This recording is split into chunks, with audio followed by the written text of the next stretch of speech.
Did you see the fight, man? I'm not talking about the main event. I'm talking about Jarrell, Big Baby Miller. He won by split decision, but that wasn't the talk of the fight. He's a clown, man. And I usually don't try to disparage people, but when you disparage yourself, who goes in a boxing match with a toupee? That's just that was horrible, man. The less said about it, the better. But the fact that this dude went in there with a toupee, what did he think was going to happen once he sweat and keeps on getting hit? I mean, to me, he's a clownish dude that does clownish things, and that was just terrible, man. And the worst thing of it was that when it fell off, he threw it into the stands. Now, that was crazy. So nobody's talking much about the fight. People talking about the hairpiece. That's why they call him as a grown man, Big Baby. That's exactly why they call him that.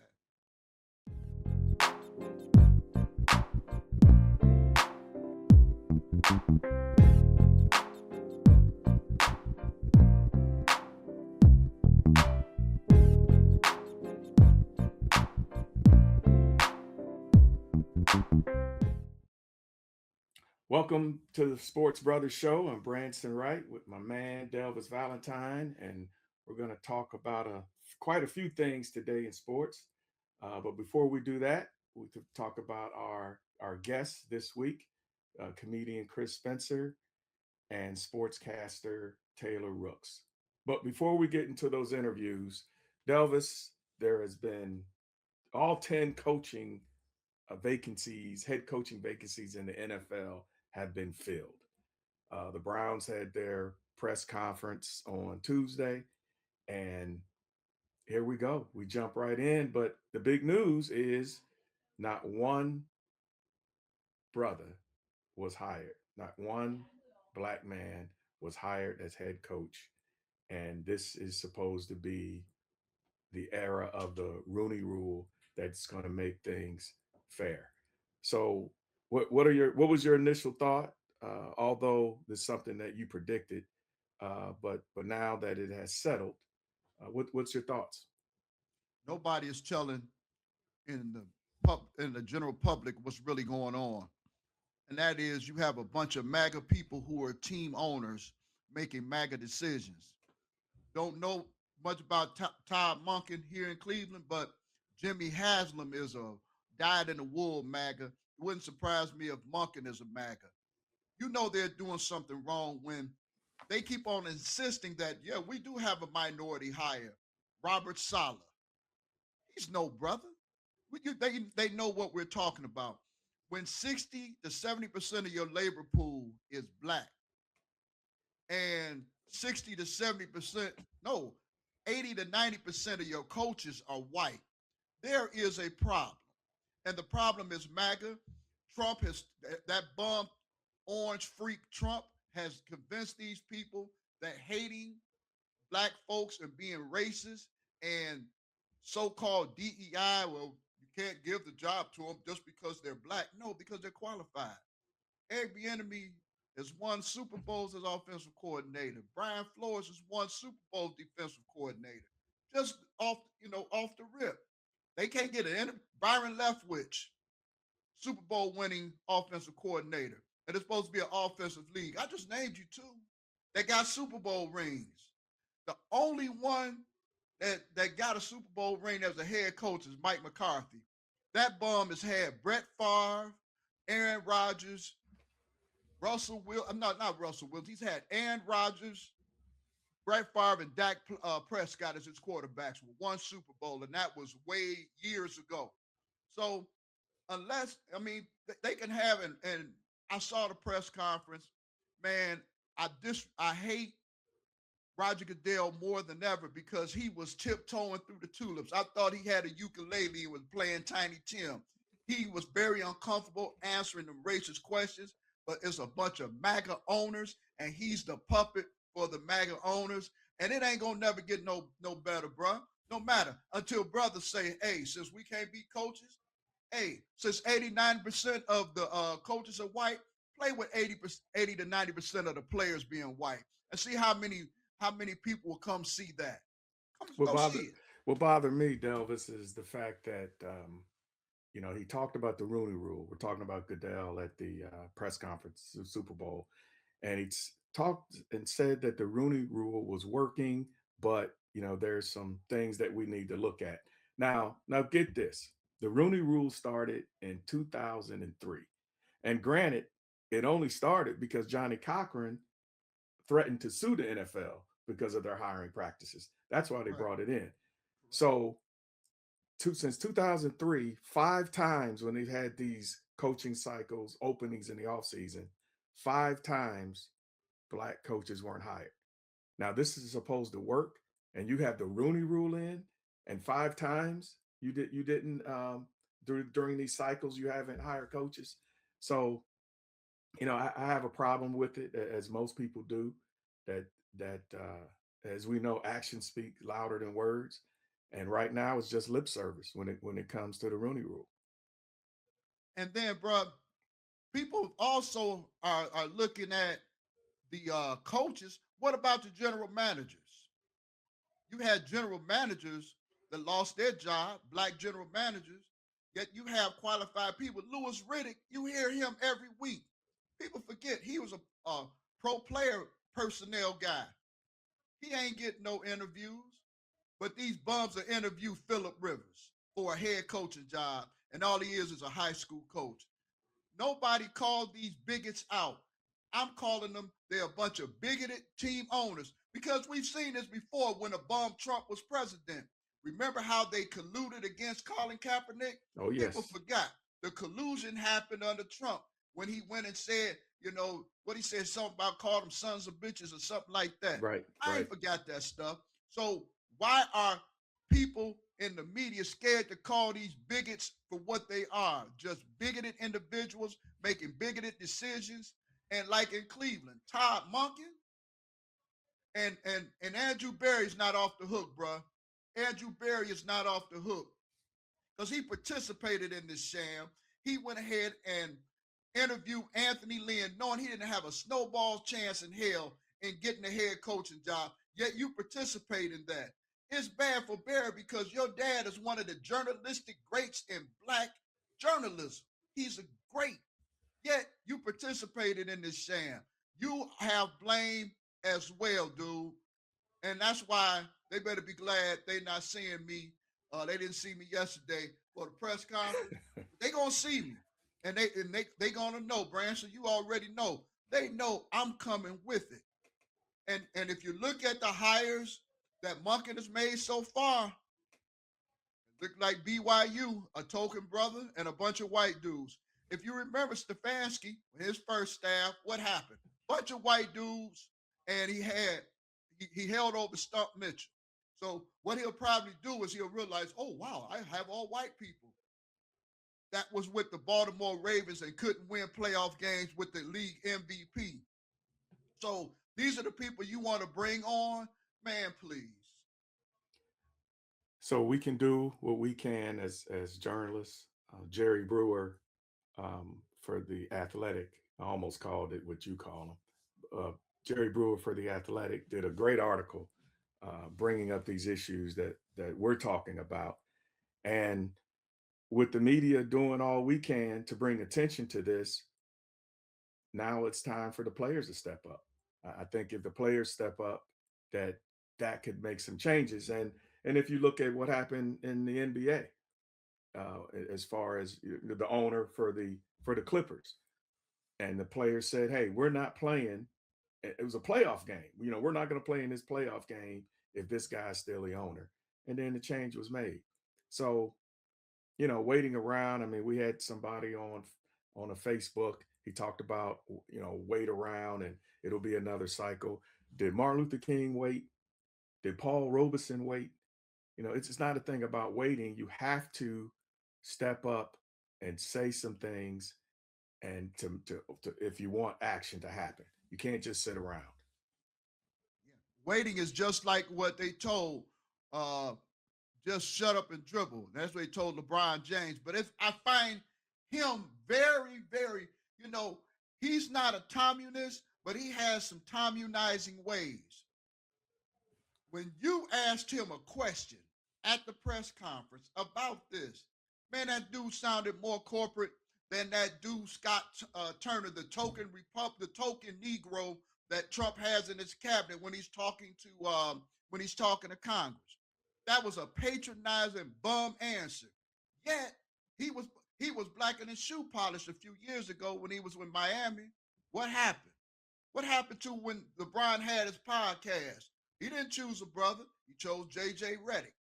Then on this last one, the one he has now, he chose Steve Nash. People need to start holding his feet to the fire. Dude, you talk black and remind me of what James Brown said.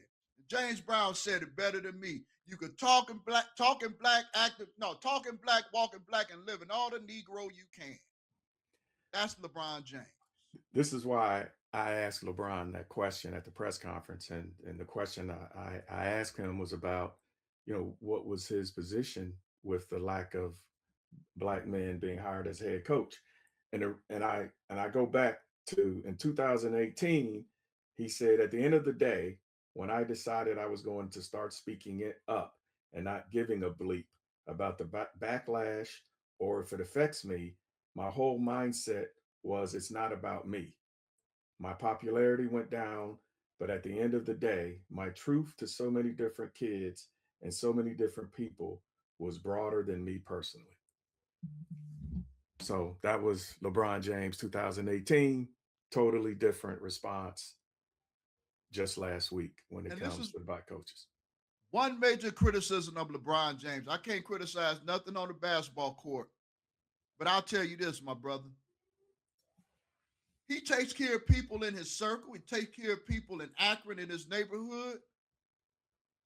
He don't do nothing black other than make that bum house party movie that was probably one of the most horrific movies of all time.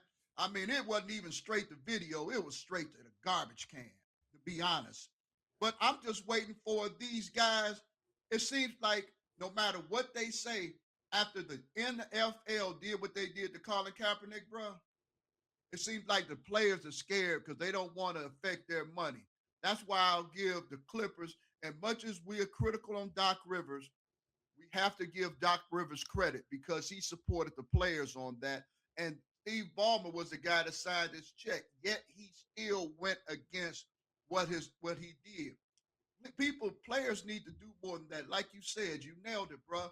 Until players in the NFL and the NBA demand change, they're gonna keep on doing what they're doing and getting what they're getting.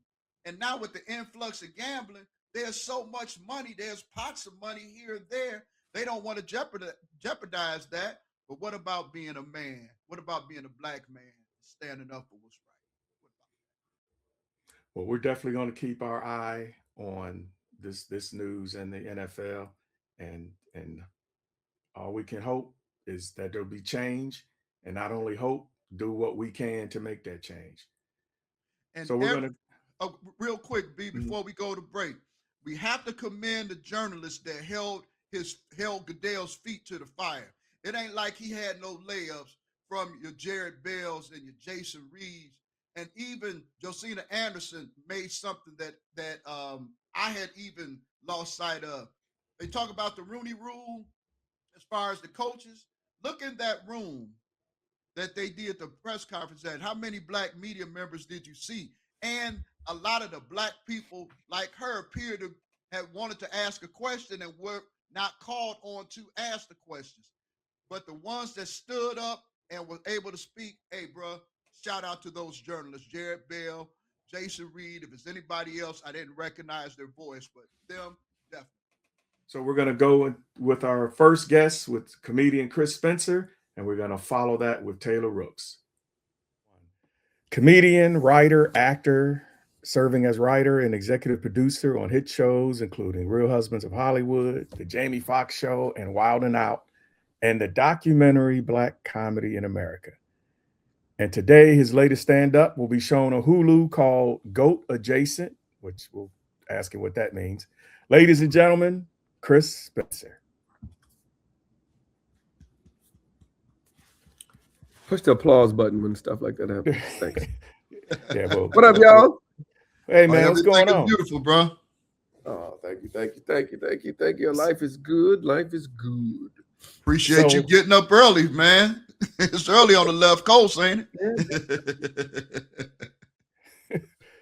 so so Chris, the Stay. like I we need to said, stop. I need to stop. go Do ahead. we have a? Yeah, I think we got a little delay. Go try that again. Feels good to be up early. So, as I said today, Goat Adjacent began on Hulu. The title. I mean, how'd you come up with that title? Well, people have always tried to call me the goat, right? Like, and it's usually the younger guys, right? When I go, because I'm one of the elderly statesmen that still does clubs around town, and I have rooms. I do a show at the Miracle Theater in Inglewood. I do another thing in Beverly Hills, and I'm always amongst the youth. And they're like, "Man, you the goat." I'm like, "No, I'm not the goat. I'm goat adjacent," meaning I'm always amongst goats. I'm always doing something with goats. And I say I'm not the goat, but I feed them, which kind of comes from me working with the Kevins, the Cedrics, the DLs, the Steve Harveys, the Rocks, the Epps, the Wanda Sykes, and then even not even just stand-ups. Anthony Anderson and Will Smith and Tracy Ellis Ross and Taraji and Regina Hall. I mean, I'm amongst and usually working with some of the greatest talent that Hollywood has to provide. So you work with all this talent, and why Goat Adjacent now? I mean, why get in front of the camera now? Always kind of dip my toe in every now and then, but as I was looking at how every time I do one of these, I see how good looking I am. I'm like, I gotta stop being behind the scenes. I'm way too cute for radio. And so, I am a comedian in my blood. I have all these other slashes, but if we were in high school and we walked into the cafeteria and I direct, so if F. Gary Gray and Tim Story and Gina Prince Bythewood were at this table, and then I also produce, so if Kenya and Lena Waithe and people of that ilk were at this table, but then Cedric and Mike Epps and D. Ray and Tony Rock, Tiffany Haddish were at this table, I'm coming over here. This is where I belong. This is who I am. This is my lineage, for lack of a better word. Chris, we seen you. I remember years ago, and a lot of people probably don't remember, but I remember it was Vibe. Vibe had a show, and you were the first host. And a lot of people think, oh, it's easy just to host a show because we've seen a lot of people host shows and fail, but you actually did a great job of hosting the Vibe show, bro. How was that experience for you? Because you were a young brother then. Yeah, I was like 28 years old, and I got caught up in not being mature enough or not having enough notches on my belt to go, I ain't gonna do that. I'm not gonna do that. I'm gonna do this. And anybody who's great at that genre is great at saying, that's not funny. That's not funny. I'm gonna do this. And as I started to become that person and go, you know what, this doesn't feel right. I'm hearing that. I don't think we should have that guest on yet. That's around the time I got fired. Hey, but we still appreciate it because you were authentic. See, a lot of times we see people, and you've seen people kind of host shows, and it's just way out of left field. I'm not cracking on Magic Johnson, but he was a much better interview than he was a talk show host. Mm-hmm. Bro, it's the hardest of them all, because you have to pretend to be interested in somebody that may not be interested. You know what I mean? And a lot of people just read questions and keep going. You have to follow up and you have to make it a conversation. It has to be like, oh my God, I can't believe the time is up. We've been having such a good time.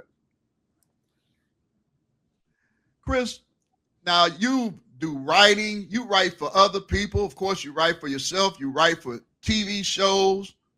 You're doing stand-up. How is it? Is it dramatically different when you're writing for yourself versus writing for a TV show versus writing for someone else that's maybe doing a comedy special? Well, I haven't really written that many comedy specials. The only stuff I've done is with Jamie Foxx, and I've given notes to Kevin, but most of the time, and the late great David, but most of the time, my writing comes from projects that were on, whether it be Real Husbands of Hollywood or the BET Awards or the Emmys or the Image Awards or the Golden Globes. That's kind of why I've become the go-to guy, because these people are my friends. And so when you get you get to host one of these shows, they're going to give you a staff of writers, and then you're going to go, yes, but I need him or her because they know my voice. And so not only am I the friend to the star that's doing the show and I know their voice, but I'm not afraid to tell the white people he ain't doing that. You know what I mean? That ain't funny to us. We're going to do this. So, Chris, when did you decide that you wanted to be a comedian? And I've heard the stories, most comedians were the class clown and things like that. Mm-hmm. But just because you're the class clown doesn't mean you're going to have a career as a comedian. I was the class clown for sure, but it wasn't until college. My friend Sully McCullough, who's also an incredible stand-up and a writer and a producer. You know him as Mouse from the Jamie Foxx Show, and Crazy Legs from Don't Be a Menace in South Central about drinking your juice in the hood. And he was talking and doing impressions, and all these girls are going, "Oh my God, he is so funny! What do you want to be a stand-up?" He said, "Yeah, I want to be a stand-up comedian." Oh my God! And they were all over him, and they looked at me like, "What do you want to do?" I was like, "Stand-up comedian." And literally, I never thought about it until he said it. And so from there, when he said that, give us your path. When did you? How did you get to be where you are? There was a group of guys who had like a comedy group, a comedy club on campus, and we would perform for the frat houses. I went to UCLA, so during Rush Week, which is when they recruit students to become, are interested in the frat, they would have comedy shows. And I was one of the comedians. Our comedy club would go around to these frat houses, these white frat houses, and do comedy shows. And that was 1988, and it just stuck. 87 maybe. So you said you went to the white fraternities. Yeah, the black fraternities didn't have no house. They just had. We're gonna meet at Taco Bell and discuss, why these Kappas is trying to out just there. hanging out. Yeah. So the white frats had mansions with 15 bedrooms and kitchens, and so we would perform in basically their living room. How did that help develop you as a comedian in front of a white audience and a black audience? Damon Wayans said it best. He said you learn to write in a white audience and learn to perform in a black audience. And so, when I first started, I did mostly white rooms, mainstream rooms. So I was trying to be clever. I was trying to be Seinfeld and Paul Reiser. I was trying to be those guys. But then I would go to the black rooms and I would see, Ricky Harris and DL and Joe Torre and Damon and all these people. And I'm like, and the laughs were different. Like Chris Rock said it best. He said, black people laugh with their feet. I wanted that. I wanted to see stupid. And so I would always make sure I did both. And then I wanted to make sure that I could do the same act in both. A lot of times, white comedians, when they go to black rooms, they feel like they got to black it up. And then black comedians go to white rooms, they feel like they need to whiten it up. I wanted to be the same person in both rooms. So that's why I always made sure I did both. And there weren't many that did that. Chappelle was there, Rock, David Allen Greer. These are the people I would see. George Wallace, Sully McCullough, like I said before, Sean Wayans, and we were the people that would do both and sound exactly the same in both. Reggie McFadden would come around at that time too. Ralph Harris, Royale Watkins. Oh yeah. Chris, there's been an influx, and I've heard a lot of comedians be critical of what they call now internet comedy, like Big John, some of the other people, whereas they're not appearing on stage, they're doing skits. Country Wayne, I think really he hit a home run with doing his, and now he's doing stand up. what is your take on the internet comedians in the black genre? And do you think that eventually they will go to stand up, or will they just pretty much just stay doing the specials? I mean, it just depends. It depends on the individual person. You know, I love it. I love comedy. I love watching those sketches these guys have been doing, these TV shows, these movies, and I love when they make the transition to stand up. But they have to do it right. Like I told people early on, like Desi Banks and King Batch. Like, don't just go, since you have this big ass name, don't just go run and start headlining all across the country because you will get your ass handed to you.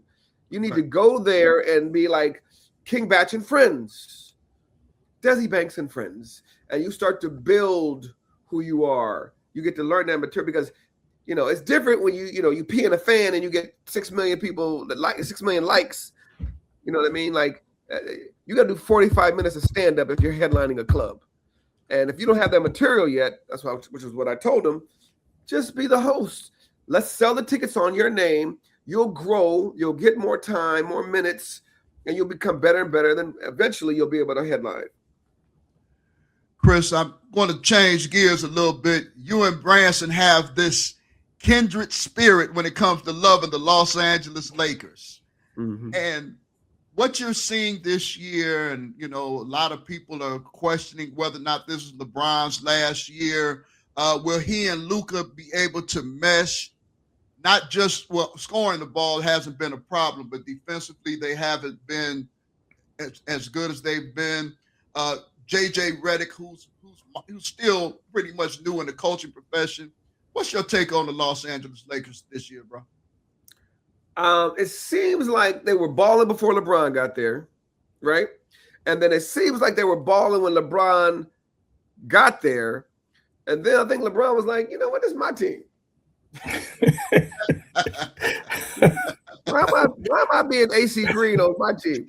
So I think that's the growing pains that they're having, trying to figure out, is he going to be Magic or is he going to be, Michael Thompson? and so I think they just have to figure that out. You know what I mean? I think their rhythm is off. Chris, before you started playing golf, now you're a big golfer now, I heard you were a pretty good basketball player. My J is still wet. I shot around yesterday. The net in my backyard is still dripping. I took about 4 or 5 shots. I wish I had this jumper in high school. I would have probably played D9 somewhere. It's so funny now that you stop moving so much and you just, my jumper is gorgeous. So you played in all of those, a lot of those celebrity games. Oh, Hold on. Give me your top 5 celebrity basketball players that did not have NBA experience. Give me your top 5. T.O. is number 1. Does NFL count? NFL count. They can play. T.O. and Randy Moss and Chris Carter. I just take them out the way because all 3 of them could have played D1 basketball if they wanted to. I mean, they were phenomenal celebrity basketball players. Dwayne Martin, Flex Alexander. Oh, I didn't know Flex could play. Oh, Flex played college. Dwayne Martin, Flex. Who else? Rudy Rush. One of the best shooters I've ever seen, just stand still and shoot, is Jamie Foxx. Stand still. Half court. Literally, people used to come over his house. Kenny Smith, all these pros used to come to his house, and Jamie would take their money because Jamie can flat out shoot. Delvis, who's that other guy, the singer? I'm thinking of a singer. Brian McKnight. There you Brian go. McKnight. Yes. Yeah. It was fantastic. Producer Tank, singer Tank, both of those can play. There's quite a few people. That can actually go. Kevin Hart can play. Yeah, Branson played against him. Yeah. It's a celebrity game here. Yeah. He could go. Good. So going back to the films, I really enjoyed the Black Comedy in America, that series. Oh, thanks. Why was that important for you to do? Well, because it's never been done like that. Like we've seen one-off Black documentaries, but we've never seen a docu-series to take you from the Chitlin circuit all the way to Kevin Hart. You know what I mean? And so I think it was great to hear a longer version of them tell these stories. You know what I mean?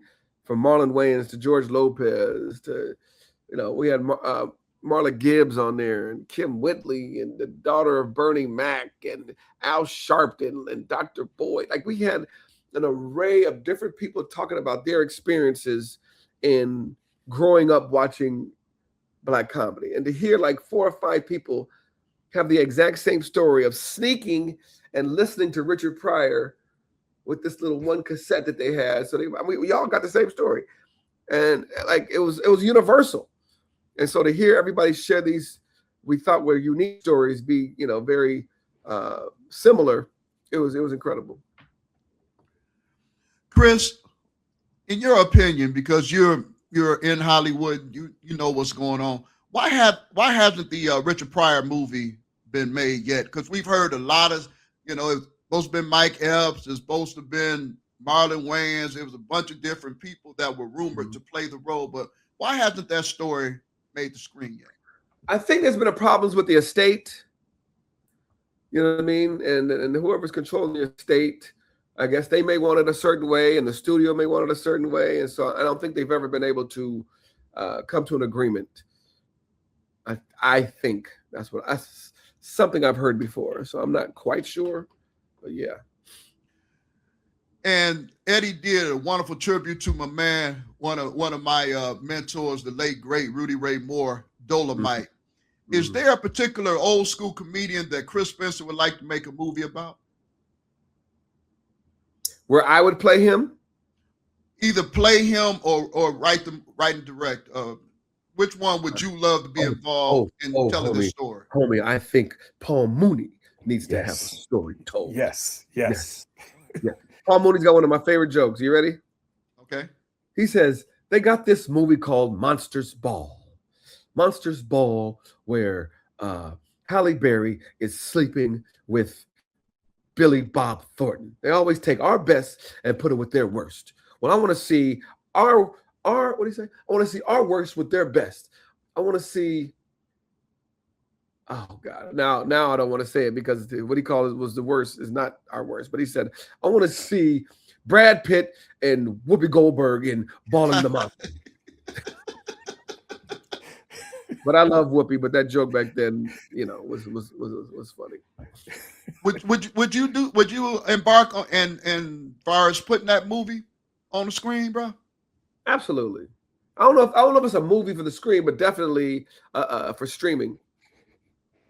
You know what I mean? Yeah. Maybe we get like Keith Powers, the guy who played Ronnie DeVoe in a New Edition movie. He could have he has similar features to Paul.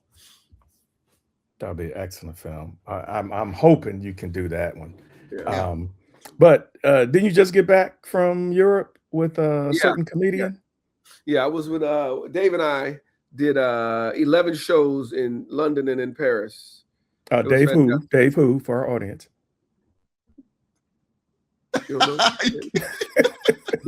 Dave Chappell. Dave Chappell.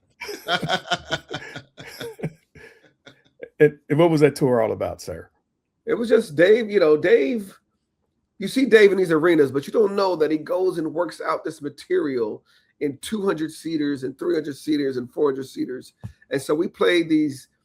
We played the Top Secret Comedy Club in London, and then we played the Alhambra Theater, which is only like 400, 500 seats in Paris. He likes to work it out. Like he's a true comedian. Some of the best comedians work the material out before you see it. You know what I mean? And they have growing pains, but they work it out, and then take it to the theaters, take it to the arenas, and then you see a comedy special. And I know you're working on a new network. Tell us about that. Yes. Drop TV is basically, imagine if Patreon and Tubi had a baby. So many times that all of us content creators are creating content and getting pennies. Well, not anymore. With Drop TV, you're going to be able to monetize your content and get a huge bag as opposed to the itty bitty bag that these other networks are giving you. And so, me as an ambassador for the company, I am going around and grabbing all of these incredible content creators and saying, come to death row. Basically, it's like, listen, are you tired of them all up in your videos, taking all the money, worried about algorithms? Come to Drop TV. That's basically what I'm shook. So, Chris, leave us with this, and we appreciate you coming on our show. Give us your Mount Rushmore of comedians and comment on each of them.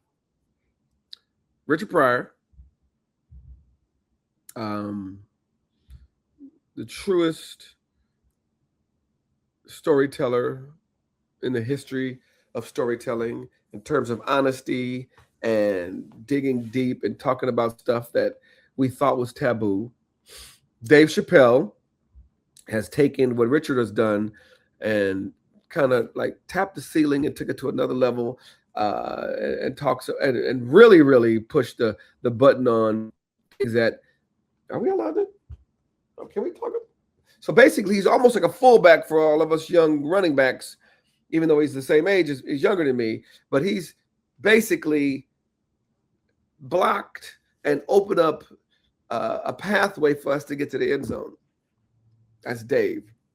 Damon Wayans, for me, he's the one that took me on the road first and showed me how to become a stand-up comedian.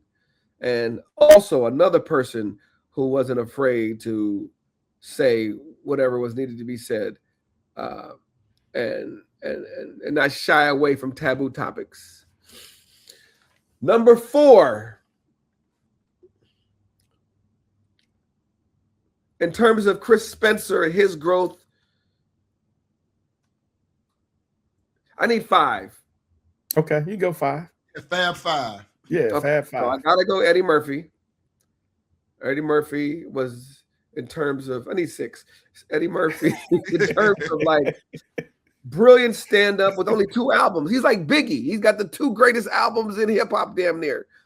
And of course, what he's done off the stage in terms of the small screen and the big screen. Like, he's fantastic. And then following in his footsteps is Kevin Hart in terms of what he's done with his marketing and his brand and his funny. Like, a lot of people like to say, oh, Kevin's a great marketer and he's good at social media. No, Kevin Hart is very, very funny. Very, very funny. And so he's up there with it. And then Chris Rock.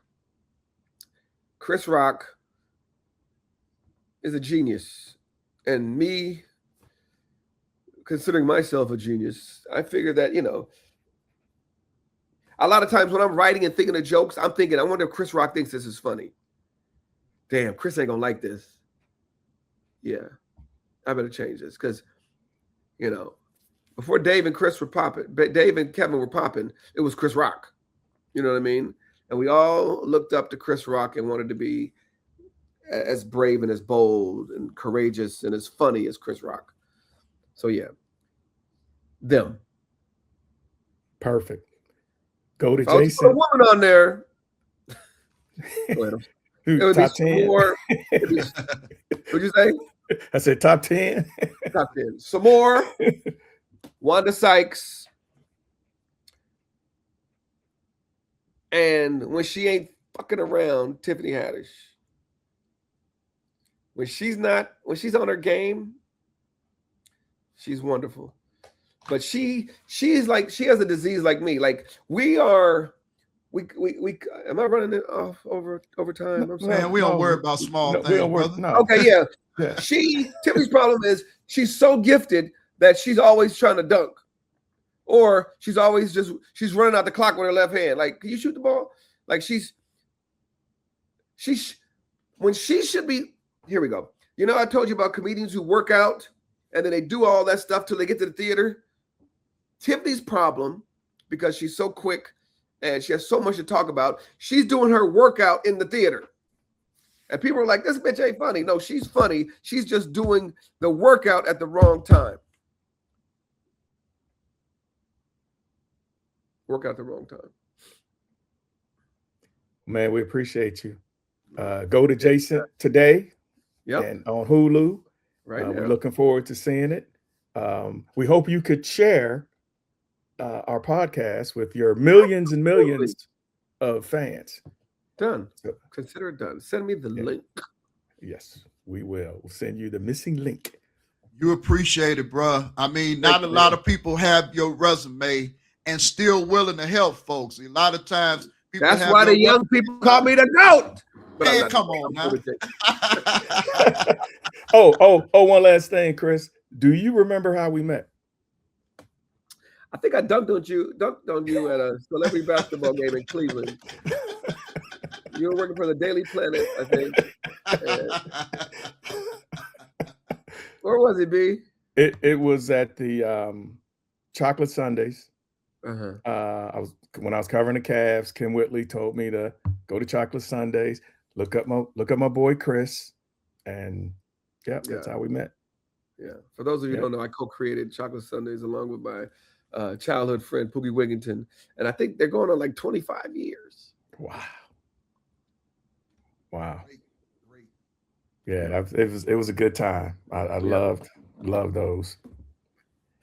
Okay, man. Thank you again. Hope to have you on again soon. Absolutely. One love, you guys. All right. Thank you. Ladies and gentlemen, we have an esteemed guest on the Sports Brothers Show. You've seen this young lady. She doesn't need any introduction, but I'm going to give a brief one anyway. When I first saw her, she was on the Big Ten Network, and you're talking about climbing the ladder and the ladder and that ladder and that ladder. You see her on Prime Video. She's doing football, doing basketball. You've seen her on Halftime on TNT. One of the greatest journalists. I can't say young because young or old, she's one of the greatest journalists of our time. Ladies and gentlemen, Miss Taylor Rooks. Taylor, how you doing today? I'm amazing. What a kind introduction. Thank you so much. I'm happy I get to be here. The pleasure's mine. I remember when I met you. It was a long time ago. I might have even had a fade then.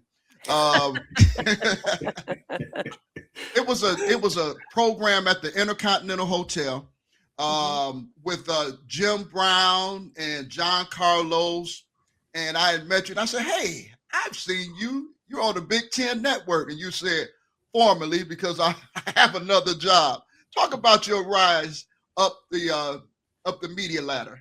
Yeah, I do remember that. That was a really nice event. We were just honoring John Carlos and Jim Brown and a lot of activists. So I'm very happy that I met you there. But yeah, my first job out of school, out of the University of Illinois, was at the Big Ten Network. So I did that for 2 years. I was a correspondent on their show, BTN Live. I also did some reporting. I left there after 2 years to go to work at SNY, which is where I was when I met you. It was a local network in New York. I guess it was more so regional, but we covered all the New York teams. I was there for 2 years.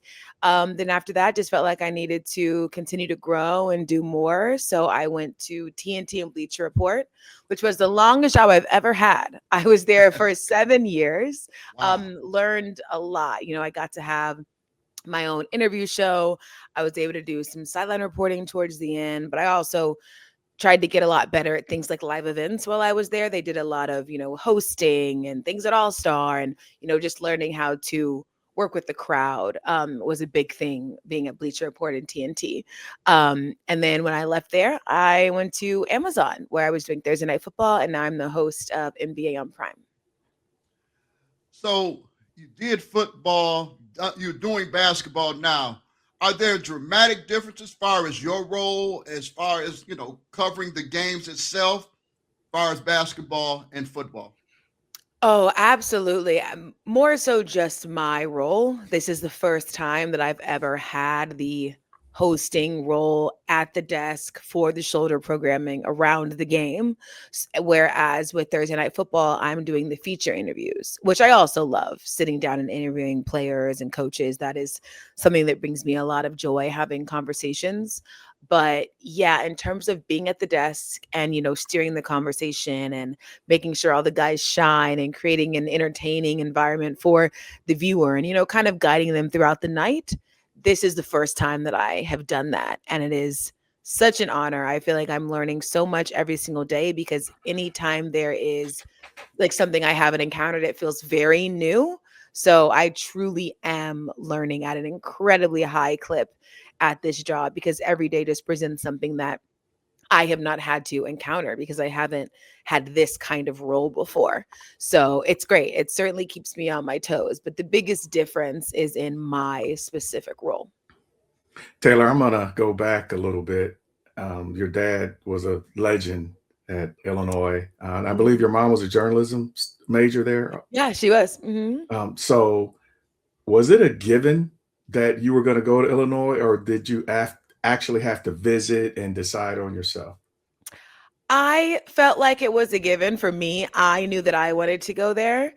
And I just always grew up hearing my parents talk about champagne, and I was always like, what is champagne? Because to me, I had obviously heard of champagne like the drink, but they would always talk about it as a place. So it just sounded like this, mythical place where they had so much fun. I'm sure with some actual champagne, but they were talking about this place called Champagne. And we would watch the basketball games, and I would hear my dad talk about his playing days. And we also just have so much family in the Midwest. I was born in St. Louis. So I just felt more connected to the University of Illinois than I did any other college choices. And I also have really enjoyed that idea of just legacy, in the fact that both my parents went there. I wanted to continue that. And whenever I have kids, I might say one of you going to Illinois would be really cool, but I would not force it on them. And my parents didn't force it on me, but they certainly were subliminally dropping hints as I was growing up. Well, I'm sure with his trophies and Yeah, jerseys and things like that in the house, that that helped convince you. So, totally. so Taylor, when did you decide that you wanted to be a reporter, be in this business? And can you give us that moment where you said, "Yeah, I made the right choice"?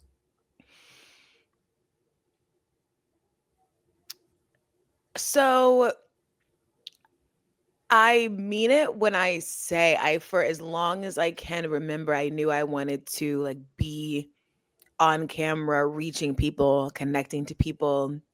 I loved growing up and watching the local news with my mom. I loved Monica Pearson, who was, the anchor in Atlanta, and she just had this really short haircut and this beautiful brown skin, and I loved the way that she spoke. Like, I loved the cadence of news reporters. And I would always set up my camcorder and act like I was a news reporter. So I always knew it was something I wanted to do. Um, and it felt very much in reach and in my grasp, but I just don't necessarily know if I considered it as something as like realistic. I knew I could do it if I wanted. I just didn't know how difficult something like that would be to do, if that makes sense. But I knew I always wanted it. And so when I went to U of I my freshman year, I decided to make broadcast journalism my major. And honestly, when I went to the classes, it just came so natural to me. And I just felt like I was a little better at it than my classmates, just like in a way that I didn't have to think about it as much. I would just say what was on my mind, and it kind of worked. And I was sort of able to slip into some of the different roles, and it all just sort of made sense to me. And I think that signaled to me that this was what I was supposed to be doing. Like, we would do at U of I, the class was the journalism class. You actually put on a weekly show, and every week you were different roles. So sometimes you're the host, sometimes producer, director, prompter, graphics. You had a different role every single week. And whenever I would be the host, my professor would always put me in like a very precarious situation, because he knew I could figure out how to get everybody out of it. And so I also had just professors that really, poured into me and believed that I was able to do it. And so I think it was really going to those classes that made me feel confident in my ability. Taylor, one of the reasons why it was so refreshing when I met you was because when Branson and I, we go to the Cavaliers or any NBA event, NFL events, anything, there aren't a lot of sisters that are doing sports. It seems like there may be one, two, three. And if you get to three, you're lucky. What are some of the impediments that you feel that young sisters have in trying to become a sports reporter? And what would you suggest they do to overcome those impediments? Yeah. Hmm. Well, number one, I don't ever want, yourself to be your impediment. I think that because of, all of the incorrect messaging that you are maybe fed as a Black woman in sports or media, it could, it's actually a job in itself to not internalize those things or believe that they are true. So when you are not seeing a lot of people that look like you don't want to take in the message that you don't belong. So I think the first impediment is just knowing that those things are not reality. Um, so that's probably number one.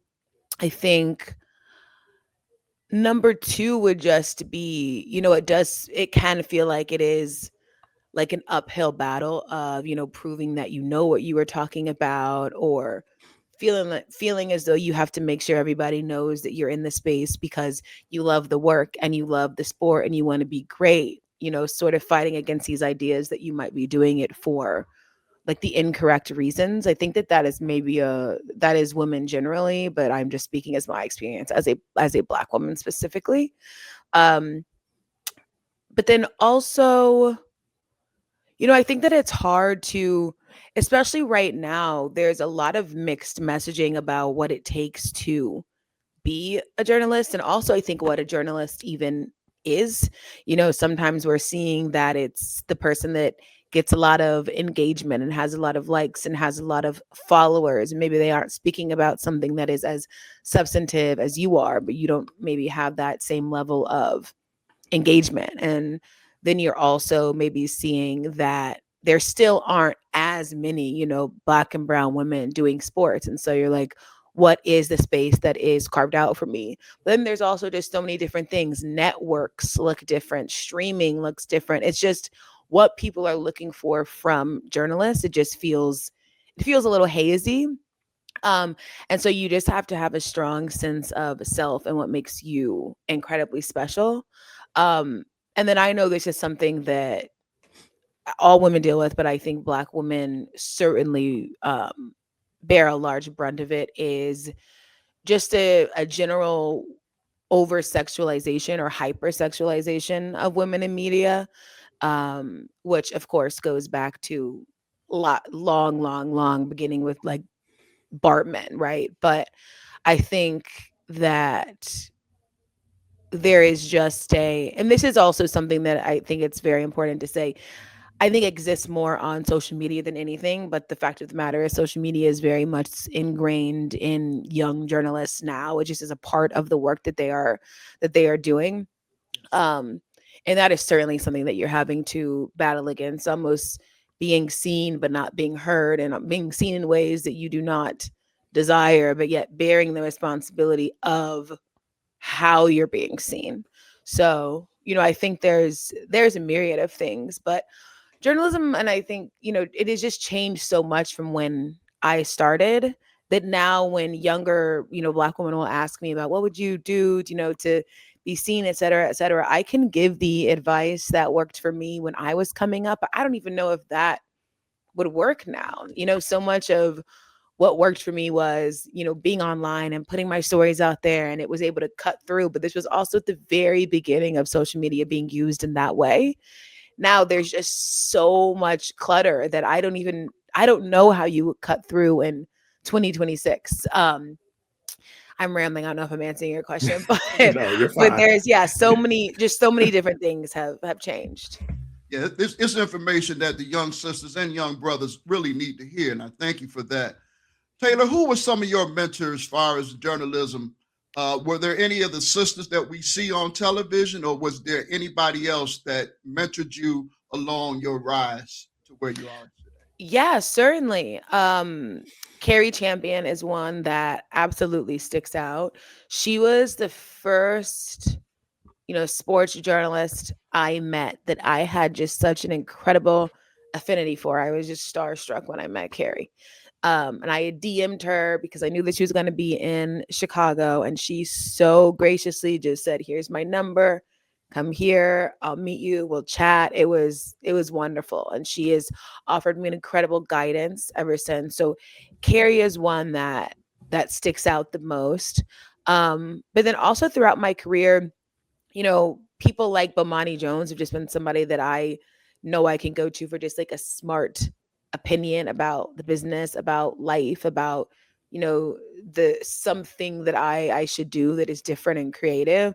Bomani has been great. But then I've also had, really nice micro interactions that have just meant a lot to me. I know I mentioned Monica Pearson. I met her at an event in Atlanta, and I mentioned how much I wanted to do sports and all these things. And we would email back and forth. And I told her how much I loved Robin Roberts. And one day, randomly, I get a call, and it's Robin Roberts. And Monica Kaufman had just told Robin about me, and she called me. It was crazy. Sorry, as my dog is walking in here. Hey, dog. Yeah. She's like, "I like Robin Roberts too." But yeah, so there's been just a really nice community of women that have been incredible. And then as I become, an adult and more seasoned in the business, I still have people that are absolutely guiding me and mentoring me and helping me. As I was getting ready to host the Amazon job, I learned so much from Carissa Thompson just watching her host Thursday Night Football. I love Pam Oliver, and that is just, to me, Pam Oliver, anytime she just texts me and says congrats or I'm proud of you or this was great, it just means the world to me because of what she has just meant to media generally. I was also really lucky to do a roundtable with TNT with Pam Oliver, with Stephanie Reddy, and with Miss Beverly. And I love her. She will randomly text me. That's someone else that when I get a text from her, I get incredibly excited. So I'm very lucky that I have had great interactions with just legends, and they are incredibly encouraging. I think that's probably the most that's probably that's probably the thing that means the most to me. Taylor, you built your brand without being loud and gimmicky, and industry now they reward a lot of people for that. How intentional was it for you not to go that way? It was incredibly intentional. I just think I wanted to last. Like I wanted to be timeless. And I know that the only way that you can really, really last is by saying things that matter and being true to yourself and having like genuine impact. Like I think you have to really be proud of the work that you are putting out. You're not compromising who you are. It is like very easy to get quick, fast notoriety. But I also think that that kind of notoriety can go away very quickly as well. And these things are a slow burn, but it's a slow burn because of what you are learning along the way. Like it is all of the things and all the steps that I took were necessary for me to do what I was doing right now. And you also, to be clear, make lots of mistakes along the way and you learn from those things too. And I haven't made, the right decision at every single turn and point in my career, but I've also been able to reflect on those and I can say, okay, this wasn't the right decision. And now I know that the next time I'm not going to do that. But you have to be patient with the process because the process is what actually makes you good. And I believe it is true that most of the time the easy route is not the best route. But yeah, it was very intentional for me. It's also intentional because I knew that my margin of error was a lot smaller than other people's. Like, I was a woman in the business, I was a Black woman in the business. Making the wrong mistake could have been the end of the career that I wanted to have.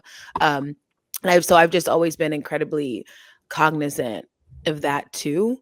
Um, and I've also been very, very lucky in my career too to have advocates that want to give me a chance, that believe in me, that saw what I could be. And so it's been a mix of a lot of different things that have ultimately helped me. So, real quick, I want to play something called True or False. Okay, true or false? I'm ready. Baseball Hall of Famer Lou Brock is your great uncle. True. Tell us more about it. And have you met him? And Oh how many yes, times of have you met course. him? Yes, I've met him. He was the most charming, wise, full of stories man ever. And he just had such a joy for life and everything that he has done. Um, he Yeah, I mean, he was the best. I would try to go up when I could, but for his birthdays we would always go and do the first pitch on the mound. And I always tell this story, but growing up we would go and I would think that they were booing him, but they were actually saying Lou. You know? um, but no, he was great. And so he passed when I was in the NBA bubble.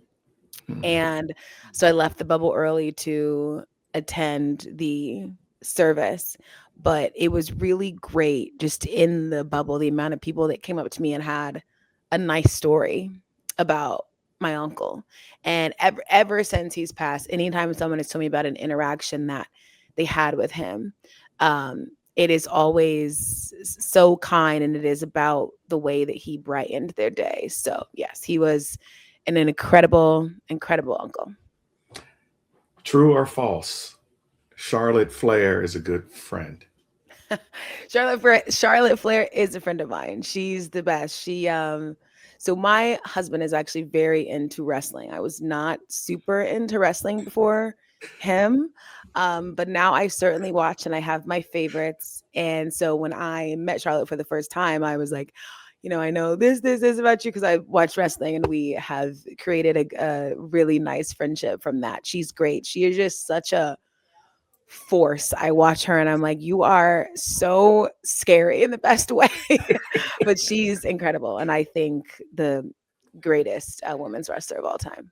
That question was also for Delvis. He's a huge wrestling fan and a Ric Used to Flair be. fan. Oh, you Used still to be. are.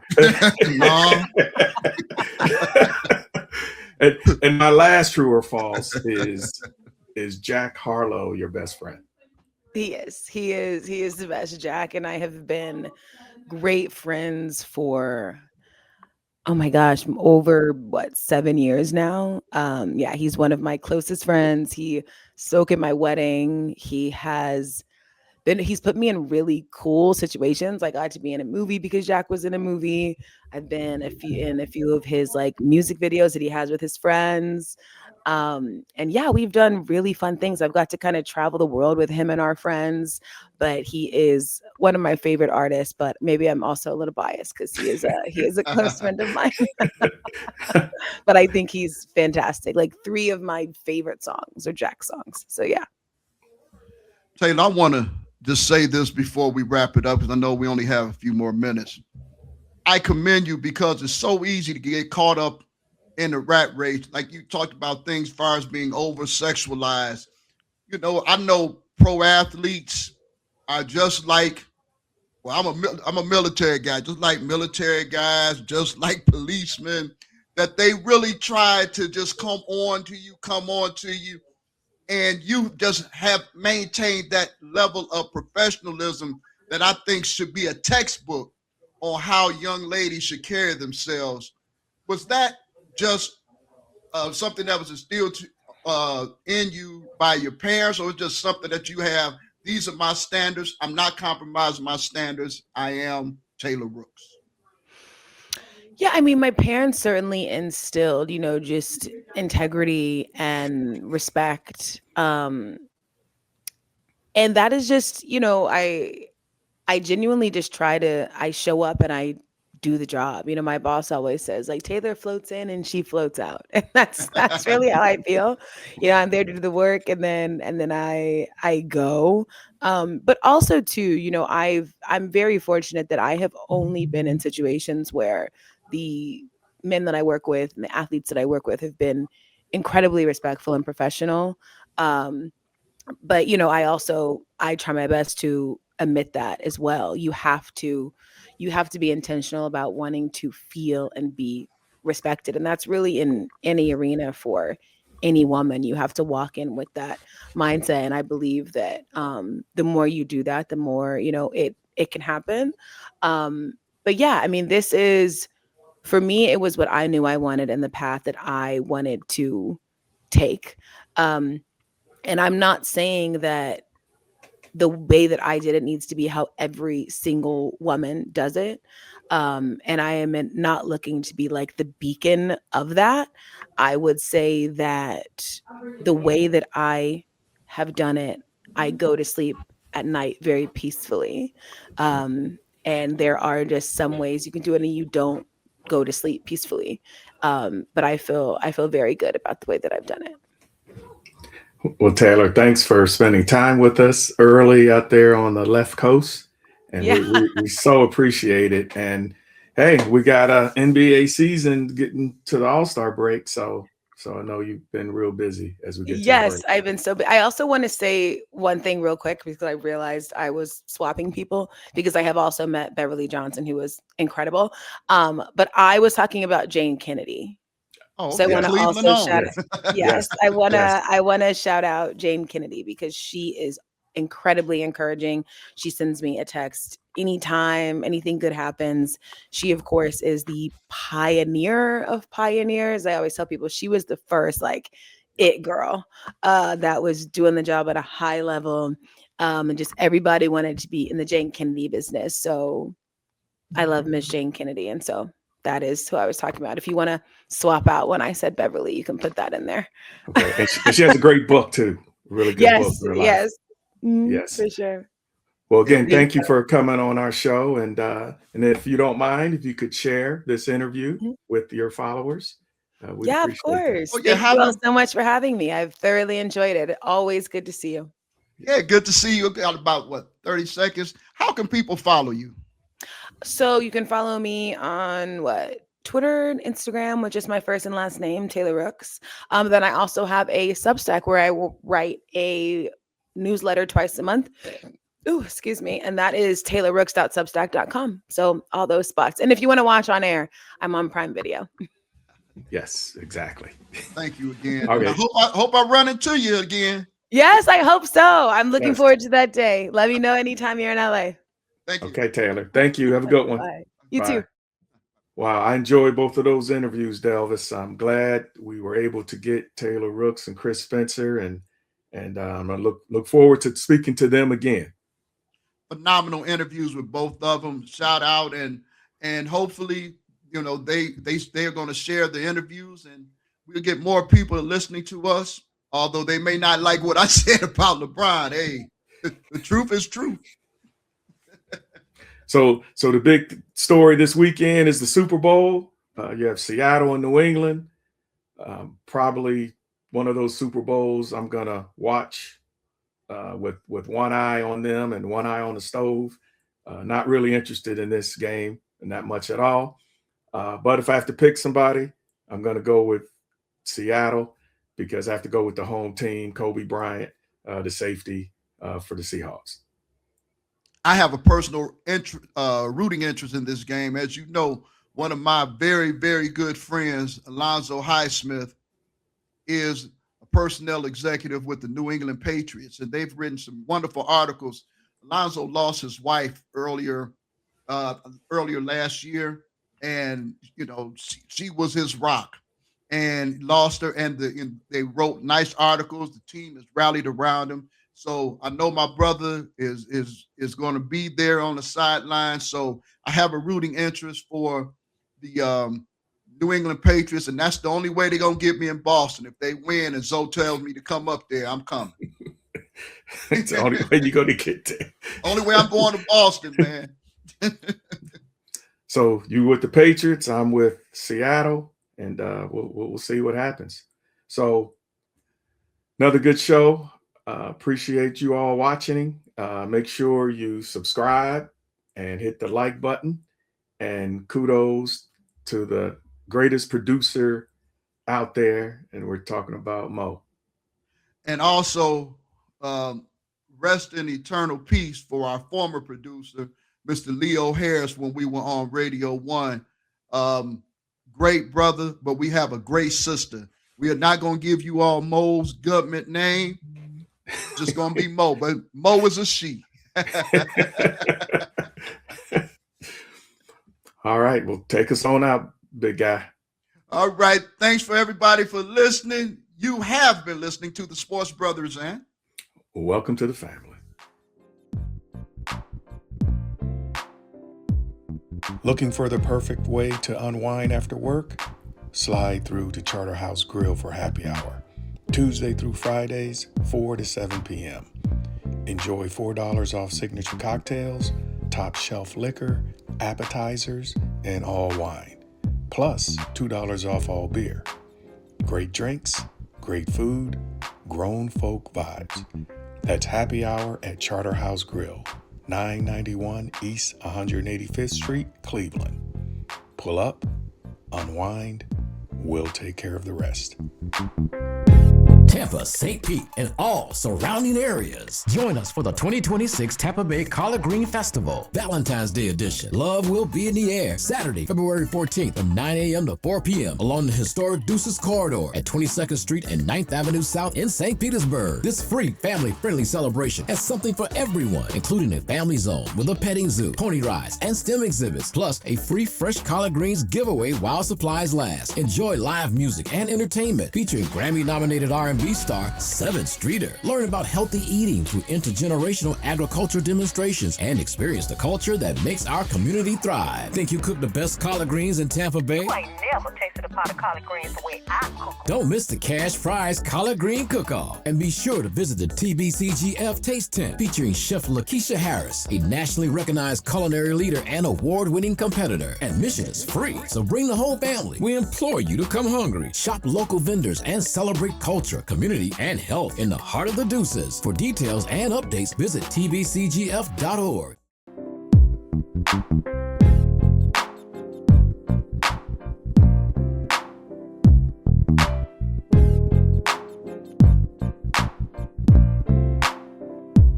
Thank you.